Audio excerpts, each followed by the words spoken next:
will be endoscopic procedures are superior to laparoscopic.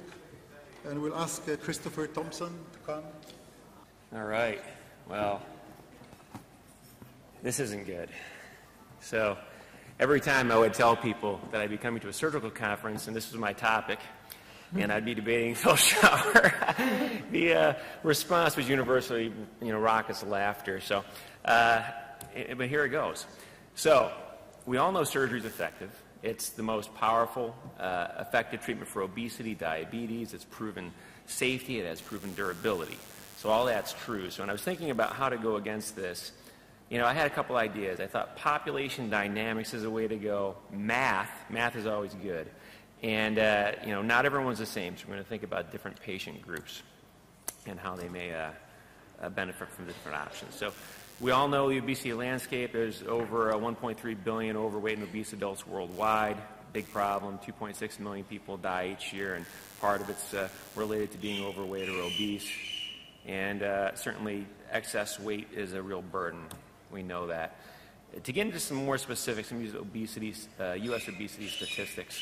So there are 19 million people with morbid obesity that would qualify for surgery, and only about 1% of those people get surgery in the United States. There's another 88.6 million that are obese, and another 97.8 million that are overweight. And you combine those, that's 186 million people that are not eligible for surgery. This is a large group of people that, have problems with weight that are not eligible for surgery. So that's relevant to keep in mind. Now, why is this? Well, there's some problems with surgery. There's some reasons why surgery is not the best way to address an epidemic. Okay, it's expensive. $20,000 to $30,000 average cost, and I think I'm underestimating some things here. There's also complications. Now, it's very, very safe, but even very rare complications when you apply a surgery to, a large population, they become relevant, especially from a cost standpoint. And there's just not enough providers. In 2006, there were only 1,500 total bariatric surgeons, and that's just not enough. If you add that up, to treat all the currently obese people in the United States, assuming no new cases, okay, and current numbers, and the current numbers of surgeons are stable as well, it would take over 100 years, okay, and it would cost over $400 trillion. So, and that's not accounting for complications. So surgery can't do it alone. In the entire world, there are roughly 6 times as many obese people and 3 times as many surgeons. You can also view this as similar to CABG versus cath, right? Not everyone with coronary artery disease really should have a CABG, even though it's a really good procedure. Some people certainly need a CABG. Other people would benefit more from stenting. And only offering CABG would be too expensive and probably not a good idea from a societal standpoint. So keeping with that theme, if we look at a spectrum of care, in orthopedics we see this. You have the non-invasive options of exercise and medications. You have minimally invasive options, arthroscopy, and you have joint replacement. You have the same thing with cardiology. And certainly endoscopy could fill that role in weight management. So what are some procedure characteristics of something that could be adopted on a much larger population scale? A low-cost procedure. It should be simple, easy to perform, so a variety of providers can do it. General surgeons, bariatric surgeons, endoscopists, GI doctors. Also should be very safe, and you want to have obviously minimal complications. So if we had an endoscopic procedure that was minimally invasive and safe, it could be performed under conscious sedation. It was inexpensive. The technology was easy to use so that, a variety of providers could perform this. And it delivered over 35% total weight loss with durability. I think that would be something to say we really have something that can compete with surgery in many patients. Is this a unicorn? Well, I don't think so. Currently, not one device offers that. However, if you start thinking about the different ways we can combine procedures, looking at different mechanisms, such as a balloon with a sleeve, all right, we could get to that bar. We don't even need to get to 35% necessarily, though, because you can make an argument that getting durable 10% weight loss would help with comorbidity resolution, and that might be enough for many patients with lower levels of obesity. So there's many other ways you can combine it. And then thinking about durability. So one way of getting durability is doing sequential therapy or repeating procedures if they're inexpensive enough. But also you might have more durable procedures like the ones you see here, where you plicate the stomach. These anchors stay in place for a decade, right? We don't know about the weight loss effects that far out. But if you could placate the gastric body and at the same time do a side-to-side anastomosis distally, like in the lecture I had earlier today, using magnets, okay, you may be able to also achieve something that's more durable with better weight loss results than what we're seeing right now with single device studies. So looking towards the future of endoscopic bariatric therapies, you know, if you look at that pyramid I showed you from the top down, where you have the 19 million morbidly obese people that are eligible for surgery, 1% get surgery, another 88.6 million obese and 97.8 overweight. Endoscopy is flexible, and we'll have the ability to address these different groups in different ways. You have early intervention procedures, you have bridge procedures. So someone needs a transplant. We use balloons like this all the time currently, right? Someone is obese, they're not a good surgical candidate, but they need a heart transplant or a kidney transplant, something similar. You can use a balloon or something less invasive there. Revision for procedures, bariatric surgeries that have failed.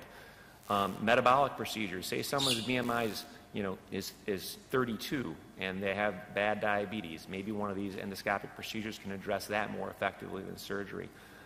Cosmetic procedures, and also the question of would it be an alternative to people with true morbid obesity. So in conclusion, surgery is very safe, durable, and it's effective. And just offering surgery alone really is going to be too expensive to use in an entire obese population. Even rare complications will add to this considerably. And there's not enough surgeons in the pipeline to care for the entire obese population either. So a full spectrum of care is really essential to optimally treat obesity. And endoscopic therapy has a role, particularly in the early stage of obesity.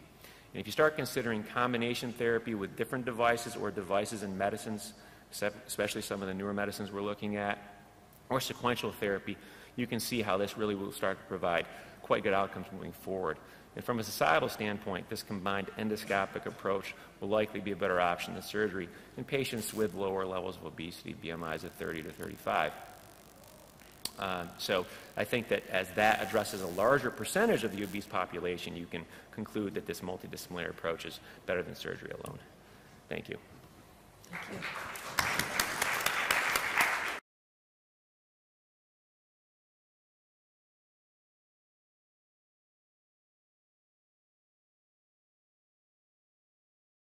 Okay, well, Dr. Thompson, you gave it your best shot.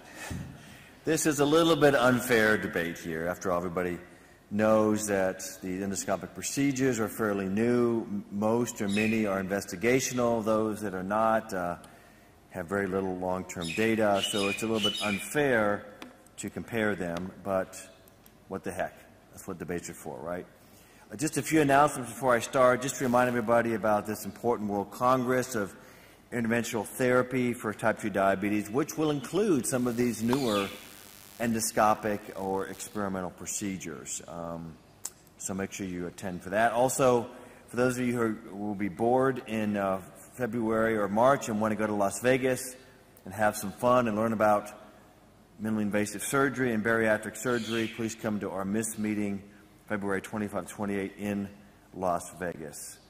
Some of you have asked me about a visit to the Cleveland Clinic. We do have programs where surgeons can come visit us. And some of these actually involve hands-on opportunities in the operating room if you have appropriate licensure. If you have any questions about that, please feel free to contact me. So what Dr. Thompson has been talking about is this, long-held interest in filling this gap between medical and surgical therapy for obesity and type 2 diabetes, something that is less invasive, lower risk than surgery, but more effective than medical therapy, which we know has very modest efficacy in terms of weight loss. So attempts to fill this have included the balloons and the endoscopic stitching devices and barrier devices, but they just haven't really met that mark yet, okay? I was hoping Dr. Thompson would actually show some data. Notice there was an absence of data in his presentation because I think he sort of recognizes that it's not there.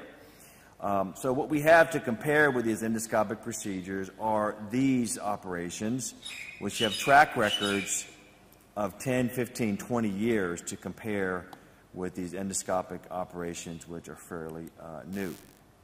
And One of Dr. Thompson's biggest points favoring the endoscopic approach was that it is low risk. But we all know that these laparoscopic approaches have dramatically reduced morbidity and mortality of these procedures that started out initially as open operations. So much so that we have reports of mortality rates comparable to very low-risk procedures like the appendectomy, cholecystectomy, hysterectomy, and very low morbidity as well. And when you compare these laparoscopic procedures like gastric bypass with other common procedures, even in patients with diabetes, you see relatively low morbidity. So could we actually improve this a bit more? Yes. Will endoscopic approaches completely eliminate this morbidity? Probably not. And probably most importantly is the durability. Here's just one of many studies. This is a Ted Adams study showing, you've seen this multiple times today, the incredible durability of these laparoscopic procedures, particularly the gastric bypass, with 12-year data showing remarkable durability. We just don't have any data like that for these endoscopic procedures. So until we have longer-term data, it's really hard to compare. Not only is the operation durable, but we have 20 studies showing mortality benefit. And there's zero data on that for any of these endoscopic procedures. So 20 studies showing significant mortality reduction long-term with the standard laparoscopic bariatric procedures. And what about the gastroplasty, the endoscopic gastroplasty? This is the procedure that probably has maybe more data than some of the other endoscopic procedures. And I borrowed this table from Dr. Cohen, who's putting together a review of some 12 studies looking at the endoscopic gastroplasty. Most of these have been published just in the last 5 years. You'll notice that a number of these studies that come from the same institution. Many of these have data that somewhat, or patient samples that are somewhat duplicative from study to study, and follow up 6 months, 12 months. The longest follow-up in these studies is 24 months, relatively small sample size. They do show excess weight loss in the 50% range at this short follow-up, with improvements in BMI by about 6 points, 6 to 7 point drop in BMI. But these procedures do have their own set of complications and side effects, which are not necessarily trivial, but most importantly, just not long-term data to really show that this weight loss is going to hold. Well, we have the one study that is a randomized controlled trial, and it's the only one that we have, is this POSE study. It's called the Essential Trial, which was an FDA-based study, just under 400 patients, 10 centers. Patients were randomized 2-to-1 to treatment versus sham, and the primary endpoint threshold was fairly low, actually achieving a weight loss greater than 5%, which, frankly, most medications, or many medications, can achieve that. And what was the final result? Well, the procedure can be done pretty quickly, but results indicated 4.9% weight loss in the treatment arm compared to about 1% in the control. So this is not so great. It didn't actually meet the primary endpoint of the study for FDA approval. So it was actually a negative study, negative randomized trial. And it's the only randomized trial we have for any of these endoscopic procedures. So it's not so encouraging. So in conclusion, when you look at these various categories, the balloons, the endoscopic suturing devices, barrier devices, which I didn't go into, because it's just not long-term data, so there's nothing to really compare. So I think we have a long way to go before we can say that these are options that really can be disseminated widely across the globe for weight loss or diabetes control. So I think I'll stop there. I think the debate's pretty simple here. You know who won this debate. Thank you very much. I just would like to just say to our gastro colleagues, when you say it's inexpensive, it's actually not true. All the endoscopic gastroplasty, the POSE, and all this it's not cheap at all. It's almost the same price. I mean, it depends which country you come from, but it's quite expensive. On top of this, we have abandoned laparoscopic placation, and suddenly we think that endoscopic placation is going to work. It will not work. It will fail. Thank you. Do we really need to take Good a questions. No. So I get to rebut this so briefly. I guess the best procedure or best set of procedures would be one that can address the entire obese population and do so in an affordable way. Surgery's been around for decades. Only 1% of eligible people are getting it. I don't think surgery can be the answer. I don't think it's possible to vote for surgery. I think it has to be something else. And that something else right now I'm going to say is potentially is going to be endoscopy, because it does have the potential to be less expensive, done out of an operating room, and we just have to get that 10%. And I think combining therapies, we can get there. Chris, is that your best argument? Is that the best you can do? Very brave.